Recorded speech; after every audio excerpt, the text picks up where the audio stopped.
아 생각났어. 그때의 기억이. 네. 친구가 중고차 하고 있어가지고 그 친구한테 중고차를 샀어요. 나 이거 연금 이렇게 하는데 저기 제안했어요. 연금 가입했어요. 그러고 나서 제가 중고차 구매하는 그 순간 바로 해지. 진짜요? 네. 근데 그 차가 또 침수차였어. 아, 그 제가 알고 있는 그 차예요? 네. 이거는 그러니까 솔직하게 톡 까놓고 말하는 팟캐스트 우리는 더 루코리아. 오랜만입니다, 여러분. 우리가 못 보던 게 있죠. 어마어마한 15버튼을 드디어 수령했습니다. 10만 지금 현재 구독자 10만 9천 명? 11만 명? 11만 명 찍었어요? 네. 네. 아주 감개가 무량한데요. 자, 유튜브 사실 우리 회사로 봐서는 지금 유튜브 한 게 1년 정도 됐나? 그런데 이번 25년도 1월 달에 구독자 수가 13,000명. 그때도 되게 기뻤지만 이제 불과 몇 개월 사이에 11만 명까지 또 성장했습니다, 여러분들.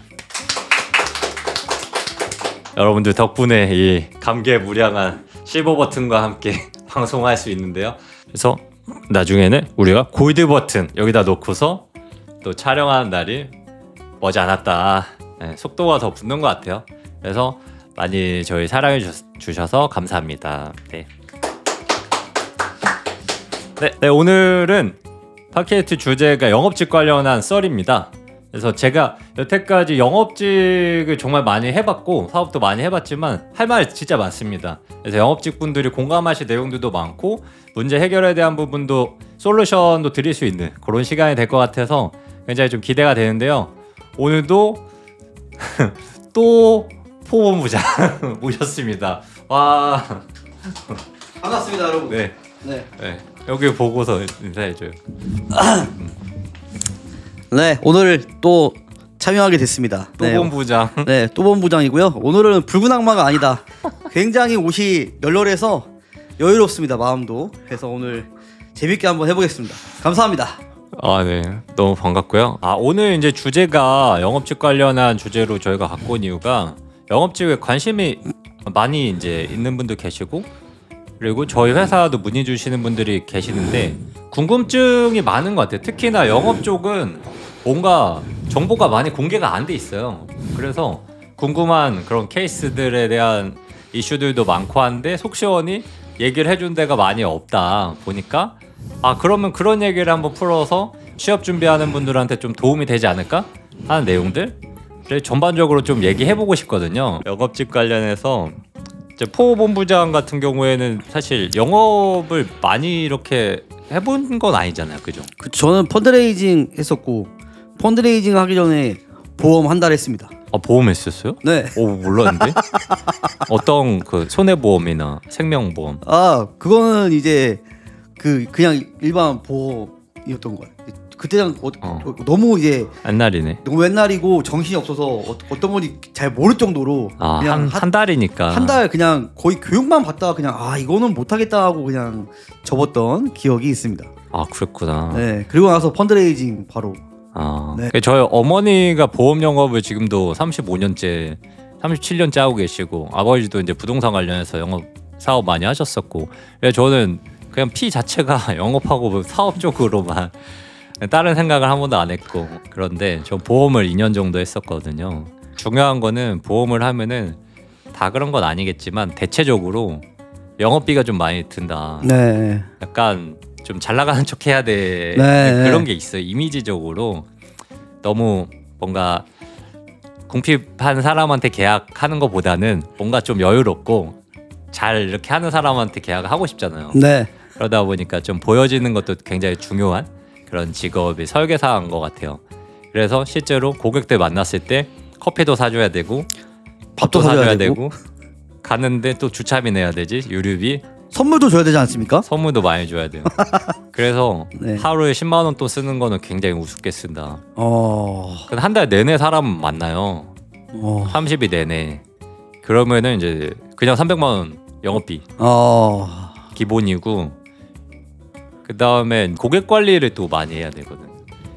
왜냐면 계약을 하면 이분들이 그 보험을 유지를 하려면은 어쨌든 제가 신경을 계속 써드려야 되고 추석이나 설날이나 이럴 때 또 과일 박스도 또 선물로 드리기도 하고 전화도 좀 자주 하고 이러면서 관리를 해야 되는데 제 성격상 이게 좀 어렵더라고요.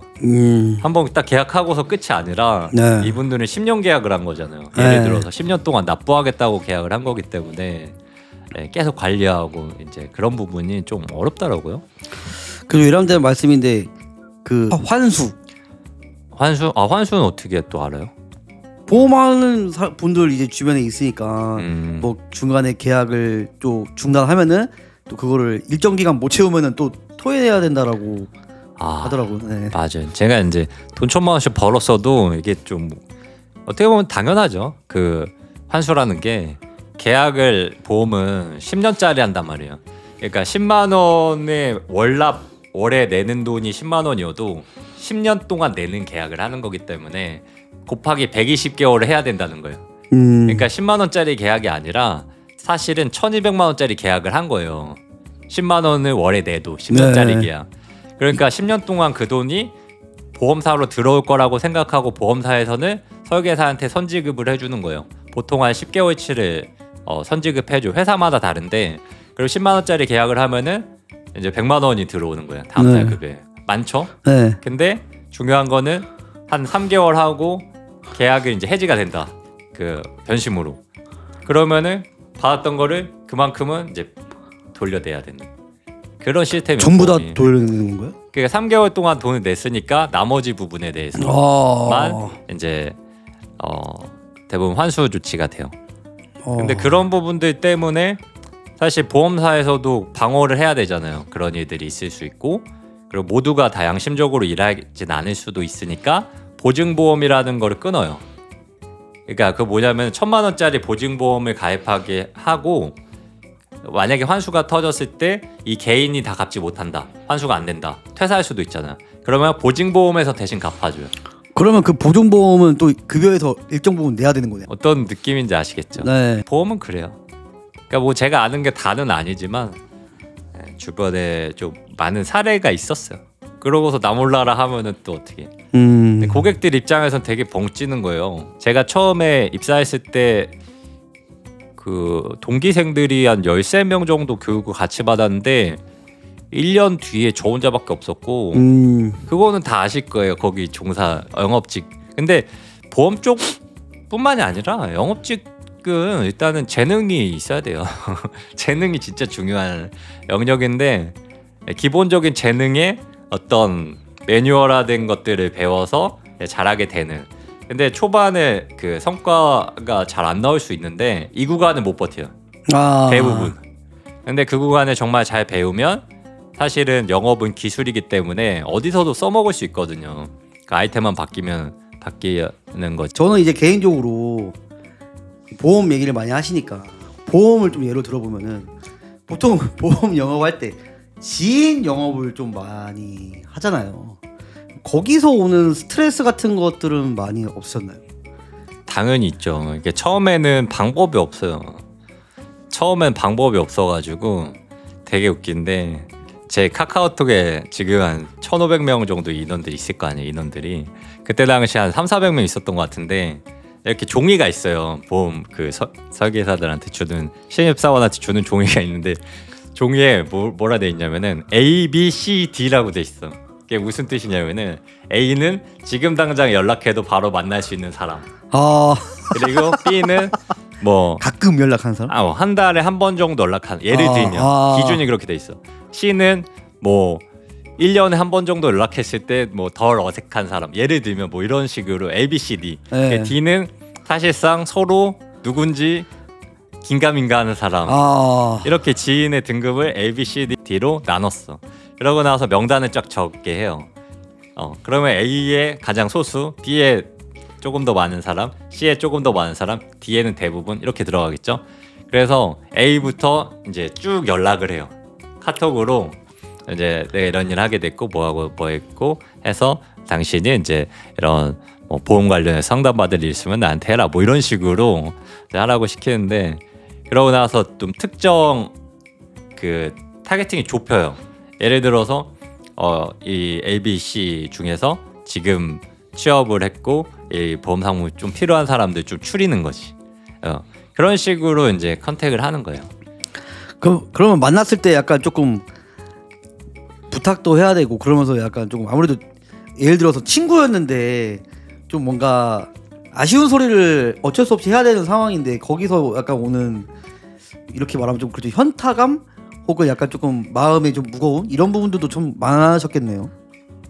그렇죠. 저 같은 경우는 잘 아시겠지만은 사람들하고 뭔가 교류하는 걸 별로 안 좋아하는 성향인데 그 직업이니까 해야 되잖아요. 네. 그래서 괜히 연락하는데 뭐 그래도 뭐 잘 살아왔는지 좋게 연락이 주고받게 돼요. 그래서 그 주변에 가게 되면은 밥이나 먹자 뭐 이런 식으로 돼가지고 많이 만나고 계약도 하는데 종종 그런 경우 있죠. 나한테 이제 연락한 목적이 뭐야 이렇게 물어요.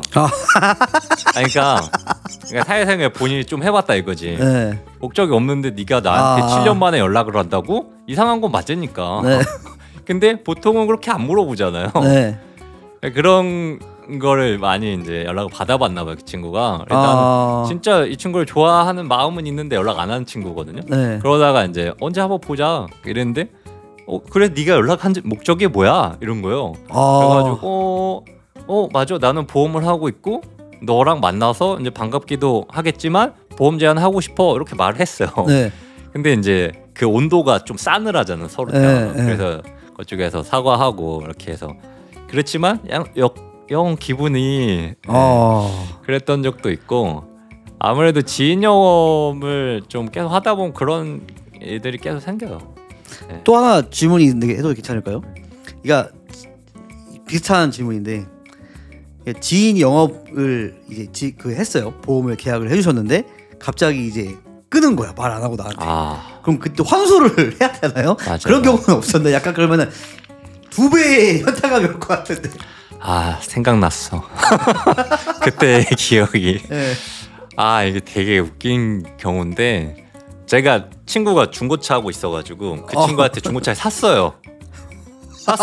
그러고 나 이거 연금 이렇게 하는데 너 지금 돈 모으기 좀 어렵잖아. 그래서 하나 저기 제안했어요. 연금. 그리고 가입했어요. 그러고 나서 제가 중고차 구매하는 그 순간 바로 해지. 진짜요? 네. 그러고 이 친구한테 얘기 들은 것도 아니고 문자 날라오거든요. 해지했다고. 그거 보고 이제 전화를 했는데, 그랬던 되게 찝찝하죠. 그 친구랑 연락 안 해. 근데 그 차가 또 침수차였어. 그 제가 알고 있는 그 차예요? 네. 이거는 그러니까 되게 웃기죠. 친구한테 그러니까 알고 팔지는 않았을 거라고 믿습니다. 네. 이 친구가 좀 어리숙해 보인다고 저기 침수차를 갖다 팔아놓고 이 차가 근데 모르시는 분은 굉장히 위험한 차입니다. 네, 타고 다니다가 갑자기 시동이 꺼져요. 그거 팔고 저기 보험 계약을 했는데 또 바로 취소하고 그래가지고 그때 이제 인생을 배웠다. 쉽지 않네. 재밌죠. 또 하나 질문 드리고 제가 이제 궁금했던 거니까 여쭤보는 건데 저는 잘 몰랐는데 이제 영업을 좀 오래 하셨던 분들은 영업비라는 게 따로 있다고 들었어요. 영업비. 그러니까 제가 어떤 분한테 들은 거는 난 이만큼 벌었는데 영업비로 얼마큼을 써야 된다. 그래서 나한테 실제로 내가 받는 돈이 얼마 안 된다. 이런 어려움도 있다고 했는데 혹시 이런 경우는 있었는지. 이게 되게 웃기다니까. 이렇게 영업해서 돈을 막 3천 4천 번다고 하잖아요. 네. 벌겠죠. 버는데 중요한 거는 그 영업도 유지비. 왜냐면 고객 관리해야 되잖아요. 그만큼 버는 만큼 써야 돼요. 네. 제가 아는 분 중에는 어떤 분은 자동차 판매 왕이에요. 20년 넘게 했어. 그래서 월에 2, 3천씩 버는데 중요한 거는 그 버는 돈이 다가 아니라 벌어서 그 산 고객들에게 그 차에 뭘 해줘. 뭘 하나씩 해줘. 썬팅을 해준다거나 아니면은 뭐 어떤 옵션들을 본인 돈으로 해주는 거야. 감사하니까. 네, 감사하니까 해주는 거야. 근데 그런 차이가 없으면 다른 데 가서 산다는 거예요. 그 사람이. 왜냐면은 차량 판매 같은 경우는 특별하게 사실 없잖아요. 네. 그냥 차는 똑같아. 근데 이 사람한테 살까 저 사람한테 살까 보면 가격 차이 말고는 없는 거야. 네. 그 변별력이.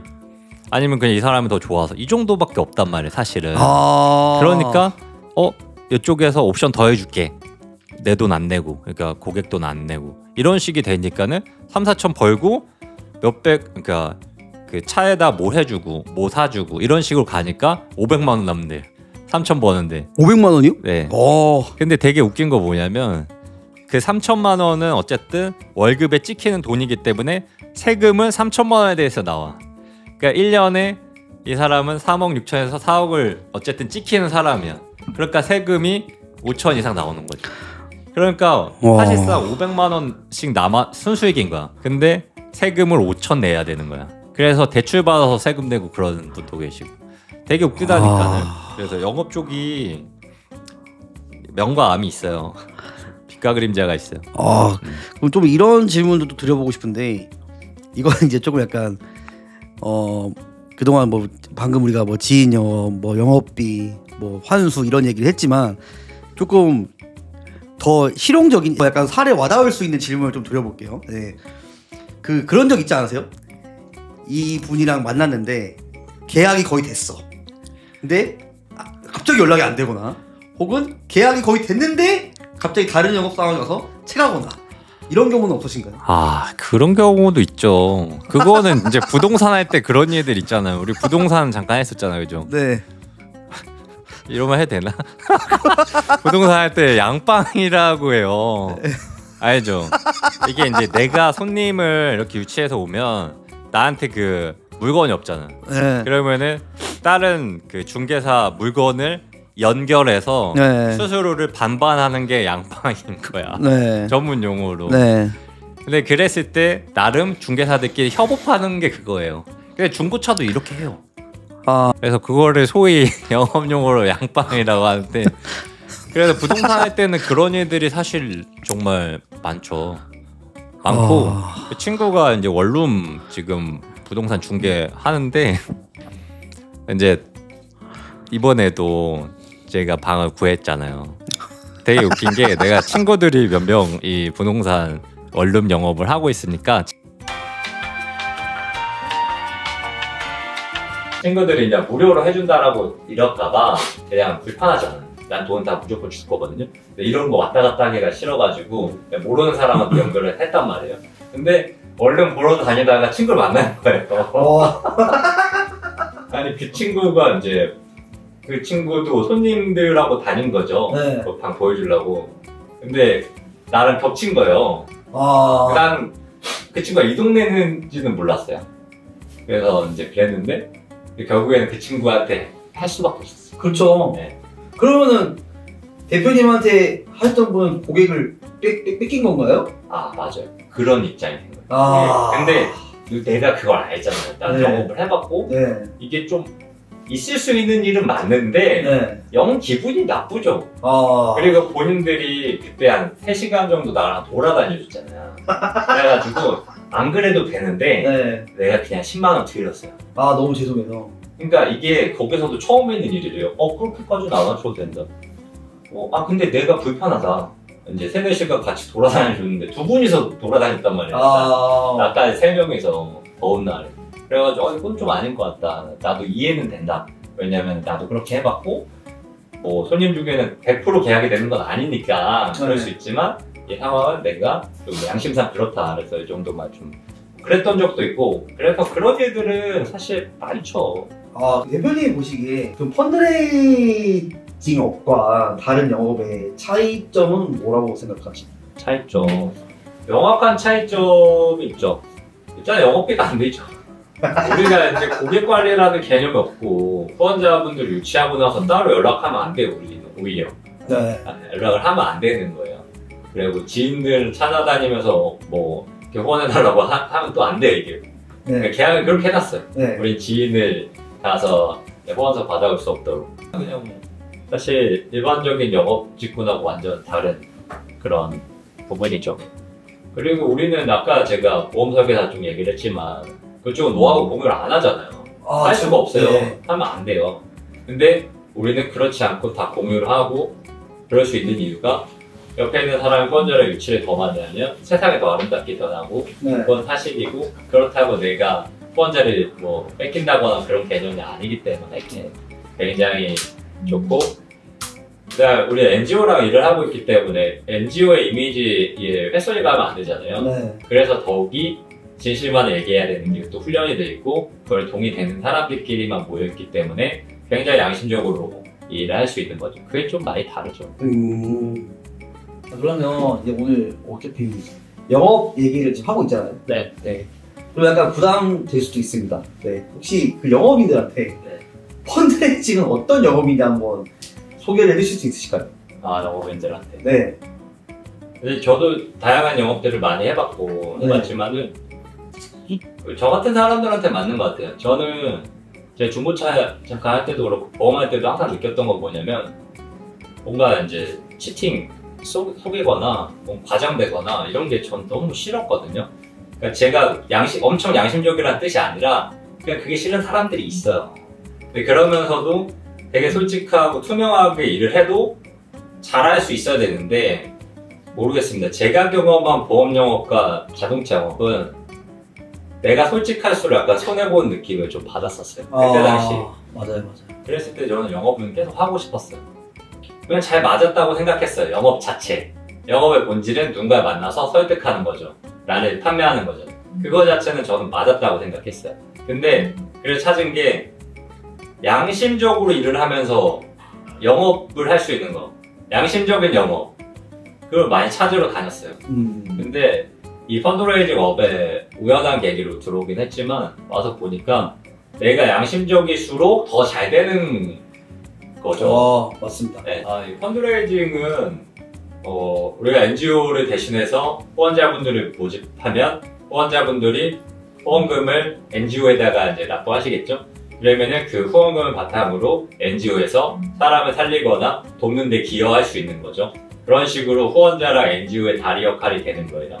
그래서 한 달 기준에서 한 명의 펀드레이저 모금가가 80만 원 정도 모금을 하면 이게 일시 후원이 아니기 때문에 40개월 이상 후원하시거든요. 3천만 원 이상 모금한다고 보는 거예요. 그 3천만 원이라는 돈은 개인으로 봐서도 적은 돈은 아니지만 그 돈이 구호활동에 쓰인다라고 했을 때는 수천 명의 사람들의 생명을 살릴 수 있는 거죠. 그러니까 한 명의 모금가가 전문화가 돼서 이 일을 딱 하면은 매달 수천 명의 사람을 살리는 거예요. 저는 개인적으로 그런 것 같아요. 지금 저는 이 일이 되게 좋은 일이고 이 일을 사랑한다. 그래서 이 일을 많은 분들이 했으면 좋겠어요. 특히 오늘 영업 얘기가 나왔으니까 영업을 지금 하고 계신 분들, 대표님처럼 오래 했던 분들도 계실 거고 그리고 혹은 저처럼 찍먹만 했던 분들도 있을 거고 혹은 아예 안 해본 분들도 있을 건데 혹시 그분들에게 저희 회사를 한번 어필할 수 있으실까요? 네, 뭐 그런 것 같아요. 제가 이제 보험 설계사 할 때도 그렇고 여러 가지 영업제를 경험하면서 느꼈던 건 뭐냐면 이거 내가 계속 할 수 있을까? 이거 하나랑 유의미성, 그러니까 세상에 가치를 주나? 이거 이 두 가지 저한테는 되게 중요했는데 그 유의미성에 대해서만 좀 얘기하자면 보험 설계사도 정말 숭고하다 그렇게 생각합니다. 왜냐면은 그 보험을 통해서 그 사람의 인생을 지켜줄 수 있어요. 잘 설계해주면. 네. 그리고 그 사람이 보험을 가입함으로써 그 가정을 지킬 수가 있어요. 그런 측면에서 숭고해요. 그 가치를 알고 있습니다. 유의미예요. 맞죠? 근데 그 유의미의 크기를 생각했을 때 저희는 이제 펀드레이징이라고 생각을 했던 거죠. 왜냐면 펀드레이저 한 명을 잘 성장을 시켜놓으면 수천 명에게 생명을 공급할 수 있다는 거죠. 그러니까 보험 설계사가 한 달 열심히 해서 10건의 계약을 해도 10개의 가정을 지킬 수 있는 연결고리가 되어준다면 수천 명에게 생명을 공급할 수 있다. 이 가치가 다른 거죠. 네. 그리고 펀드레이저들은 그냥 죽어가는 생명들을 바로바로 우리가 살리는 연결고리가 된다는 측면에서 더 유의미성이 있고 더 큰 가치를 실현할 수 있다는 측면이 저는 이 펀드레이저 업이랑 맞다. 그러니까 내가 갖고 있는 가치가 대비 그렇게 생각을 했죠. 그런 부분들이 제일 컸던 것 같아요. 그리고 우리 회사 같은 경우에는 그런 펀드레이저를 1000명까지 육성하는 과정 중에 있고 그것을 미션으로 삼은 이유가 회사 슬로건 자체가 3억 명의 생명을 살리겠다 라고 하는 슬로건으로 세워진 회사이기 때문에 그런 숭고한 또 펀드레이저 분들을 저희가 알짜시키면은 1000명까지 성장시키려고 하는 목표를 갖고 있는 목표가 굉장히 뚜렷한 회사죠. 사실 제가 보험 설계사 이번 편 준비하면서 조사를 좀 해보니까 설계사분들이 한국에 50만 명 정도 계신데요. 그리고 평균이 정착된 분들 평균이 200에서 300 정도는 실수를 하고 계신데요. 네. 물론 그 안에 수천만 원 버는 분 계시죠. 네. 근데 펀드레이저 우리가 일을 하면 한 300만 원 정도 실수령을 실제로 하기 때문에 네. 정착된 분들 그러면 사실 그 200~300만 원을 이제 설계사분들이 벌지만 영업비로 많이 나간다라고 봤을 때는 네. 우리 일을 통해서 300만 원 벌고 영업비 없는 일을 하는 게 무조건 좋지 않을까. 그렇죠. 일단 1차적으로 저는 다 경험해본 입장에서 그렇게 좀 말씀드리고 싶고 같이 누군가를 성장시킬 수 있는 지점장을 키워내는 커리큘럼이 딱 짜여져 있단 말이에요. 그렇기 때문에 관리자 비전으로 그냥 말로만 관리자로 전환이 되는 게 아니라 실제 이 회사는 관리자를 키워내는 곳이에요. 왜냐면은 그걸 해내야 이 회사의 존재의 목적을 달성할 수 있기 때문에 그걸 하는 거예요. 네. 그러니까 말로만 막 관리자로 키워줄게 이게 아니라 그걸 해야지만이 이 회사의 존재 목적이 있을 수 있는 거기 때문에 네. 하는 거예요. 굉장히 실질적인 거예요. 그래서 모금가로서도 한 300만 원 이상 실수령 하면서 사회적 가치를 실현하는 것도 좋지만 동시에 이 회사의 미션에 같이 동참할 수 있다. 일반적인 사람들은 거기까지 도달 못 해봤으니까.